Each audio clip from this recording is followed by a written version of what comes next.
My name is Agnieszka Olszewska-Guizzo. I'm representing NeuroLandscape. We are talking to you from the IFLA World Congress from Singapore, where we found our member of advisory board, Miss Gayle Souter-Brown. Gayle, hello. It's great to have you. Oh, pleasure to be here. I would like you to first introduce yourself and tell us something about your research interests. Okay, so I'm a landscape designer, a garden designer at heart, because I believe that every city is made up of people and of gardens on scale that then create the whole that we experience, and it's that experience of our environment that shapes our health and well-being. And so for many years now I have been in practice, and I've worked globally designing landscapes that have at their goal to create a more healthy environment for the garden users. And that's ranged from school playgrounds to dementia gardens to residential care facilities, where we are looking to largely reduce stress. And a lot of the research around the world has looked at how environments can reduce stress in at-risk populations. So whether they're socioeconomically deprived, whether they have existing health conditions, there's now a wealth of literature looking at the efficacy of environmental design intervention. So what I wanted to do with my research now that I'm doing for the PhD is to test whether some of those ideas actually work for the so-called normal people. Because we all carry a stress load, however chilled we are as landscape architects, there is stress in society. And so with that stress having a known effect on our physical health and on our mental health, what can we do to reduce that stress and then improve productivity, improve nature relatedness, reduce symptoms of stress, and then increase perceived well-being. And so I've designed a randomized control trial because it's not enough to say here's a space that looks good, we want to test that. And so we didn't just want people to say yeah, I feel happy here, but by having the randomized control trial we were able to scientifically assess. As a dose-response study, participants had time in a laboratory setting, effectively a sensory garden that I designed. Another group at the same time, they had their dose of nature in a generic plaza space that was that standard architectural space that we see all around the world that has trees and straight lines, seating and straight lines, all fixed. And then the control group went about life as normal, and so they took the dog for a walk, they went to the beach, they went to the park. And so was just being outdoors enough? The control group, we might have seen an effect. Was the plaza going to show the effect, because that's where most people spend most of their time? Or does the sensory rich, the ecologically rich space actually make a difference? And so the preliminary results, the findings that we have are that the sensory rich space really does make a difference. This study is really fascinating, and congratulations for making it almost to the end. What do you think it is that makes these spaces so powerful, that some spaces are much more powerful in terms of the impact on the mental health and well-being of people than others? Very simple things like people's ability to interact with the space. So like in the research garden, what we've done is to have active opportunities to build sandcastles. We have an urban beach in the garden. It's 30 centimetres deep sand. We provide buckets and spades. And we encourage people, adults, to make sandcastles, like children at the beach.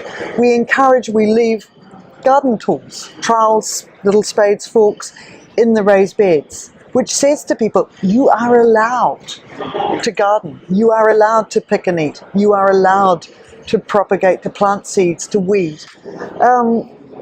At the same time, the furniture arrangement, it's lightweight, it's portable. We have bean bags, we have inexpensive seating that people can pick up and move, so that if they're on their own, they can sit quietly And there are loads of places that they can go and hide away as such. And so that ability to create the environment that works for your particular need at a particular time, that flexibility of space seems to be a real key for that therapeutic value. So they can come together in a group, they can pick up the chairs, they can move them around, they can sprawl in a beanbag as mood dictates. And so we have the same users coming back time after time, and they might use a completely different part of the garden each time. But in its totality, it is this therapeutic space. And it is designed based on the science that says these are the key things that we need. We need that sense of being away, that sense of refuge. And we need the proximity of wildlife around us. So species richness. So that comes from the planting and then the bird life that attracts, the invertebrates that attracts, so that it works together as what we call very bluntly a package deal, that is that biophilic landscape. That is a salutogenic landscape, the term that we use, which says that we are designing specifically to enhance health and well-being. You are talking about all the functions and activities that we can design for. What about the passive exposure to the landscape? The biophilia hypothesis, and it is only a hypothesis, suggests that we co-evolved with nature, and so therefore it is hardwired. A love of living things is hardwired within us, and so we respond positively. We go to our happy place, which is to lie on a beach, to lie under a tree, to sit out in the sunshine. So on a very passive level, it's finding those spaces that make us feel good, and that is as simple as gazing out the window at a beautiful view. We've got trees, we've got water. So here we've got what we call a bluescape and the greenscape that works on that very subliminal sort of a level. And what we find from a practice point of view and a research point of view is often people don't know what's missing in their lives. And they are functioning, they're going about their daily life. But one of my research participants, at the end of the first session, and she was in the garden group, and she was in tears, streaming down her face. And she was a senior lecturer and one of my research participants in the university there. And I thought, goodness, what have I done? And I felt a sense of responsibility that maybe I'd done something wrong. And she said, I didn't know what was missing in my life. This is what was missing in my life. This is a profound moment for me, and I have to change my life. Wow. And so, a very passive experience. She just sat there, did nothing, and she just absorbed nature. And the Japanese talk about forest bathing, and it is that immersive experience where you just bathe in it. You fill up the bath and you just have your nose sticking out and you just lie back and go, wow, and you drink it in. Yeah, and NeuroLandscape is talking about contemplative landscapes, which is similar. So, going back to Singapore where we are, this is one of the biophilic cities around the world. It is very green all year long. But how about other countries where we don't see the greenery all year long? People struggle with winter. They don't really see any green color, any vegetation. Well, how these urban environments can stay mentally healthy with this climatic limitations? It was an interesting question posed to me by the World Health Organization in Norway. And so we talked there about Greenland and the anachronism of the name, that there are no trees left in Greenland. They were all cut down, and because of the climate, they're not growing back. But so that there are some significant mental health problems in Greenland, and non-communicable diseases, addictions, alcoholism associated with that, and a raft of other conditions as well. And what we looked at doing by way of a health intervention was to put potted trees, plants, into every government building. So all the schools, all the tax departments, the libraries, every other public office, so that where people went, even if they didn't choose to put it in their home, but when they were out and about, they saw nature. And it is that green experience that we need on a daily basis. It's not just once a year going for a trip to the mountains or a trip to the beach, but it's that daily lived experience. And if we can't get that outside because we've got X meters of snow on the ground and there are no trees, well then we need to bring nature in. Yeah, and also similar limitations are faced by people who are just unable to visit the nature because of their state of their health. This links back to the recent Horizon 2020 proposal NeuroLandscape has submitted together with your company, and it was all about using VR technology to bring people closer to nature. What do you think about this approach? It is definitely an innovative approach, but from the traditional perspective of a landscape architect, it can be also controversial. Absolutely. Interestingly, the efficacy of a green view is well established. So Roger Ulrich established that in his seminal study back in the 1980s. And so the VR is a technological advancement, I guess, on that green view out the window. And too many people live in windowless spaces and they don't have an opportunity to get that green view from their bed if they're lying infirm, unwell. So to be able to have a virtual reality experience, the hypothesis is that it would be beneficial.